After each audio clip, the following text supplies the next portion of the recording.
ಮಾಡದೆ ಅದರಲ್ಲಿ ಡೈರೆಕ್ಟ್ ಆಗಿ ನೀವು ಆಸ್ಫಾಲ್ಟ್ ಅನ್ನ ಹಾಕಿದ್ರೆ ಅದು ಎಲ್ಲಿ ಉಳಿತದೆ? ಸಾಧ್ಯನೇ ಇಲ್ಲ ಉಳಿಲಿಕ್ಕೆ. ಎಲ್ಲ ನಮ್ಗೆ ಬೇರೆ ಏನಾದ್ರೂ ನಾವು ಹಿಂಗಲ್ಲ ಹಿಂಗ್ ಮಾಡಿ ಅಂದ್ರೆ ಥಿಯರಿ ಲೆಕ್ಚರ್ ಕೊಡ್ತಾರೆ.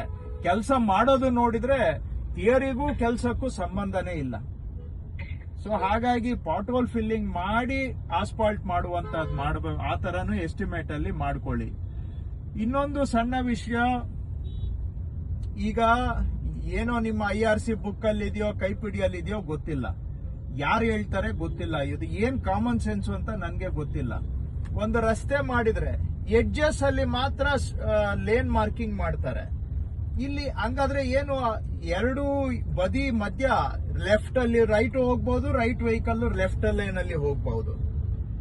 ಏನು ಲೇನ್ ಡಿಮಾರ್ಕೇಶನ್ ಇರೋದಿಲ್ಲ.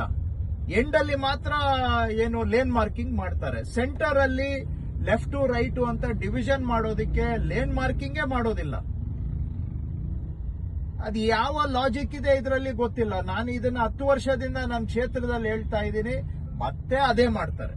ದಿನ ಬೆಳಿಗ್ಗೆ ಎದ್ದು ಇದೇ ಮಾಡ್ತಾರೆ. ನಾನೊಂದು 1000 ಸತಿ ಹೇಳಿರ್ಬೋದು. ಆದ್ರೂ ಅಲ್ಲಿ ಕೆಲಸ ಮಾಡುವಾಗ ಎಷ್ಟು ನಮ್ಮ ಇಂಜಿನಿಯರ್ಗಳು ತಲೆ ಅಪ್ಲೈ ಮಾಡೋದಿಲ್ಲ, ಎಷ್ಟು ಬ್ರೈನ್ ಡೆಡ್ ಆಗಿದೆ ಅಂದ್ರೆ, ನಾನು 1000 ಬಾರಿ ಹೇಳಿದ್ರು ಕೂಡ ಹೋಗ್ಬಿಟ್ಟು ಎಡ್ಜ್ ಅಲ್ಲಿ, ಎರಡು ಎಡ್ಜ್ ಅಲ್ಲಿ ವೈಟ್ ಲೈನ್ ಮಾರ್ಕಿಂಗ್ ಮಾಡ್ತಾರೆ ಬಿಟ್ರೆ ಸೆಂಟ್ರಲ್ ಲೈನ್ ಮಾರ್ಕಿಂಗ್ ಮಾಡೋದಿಲ್ಲ.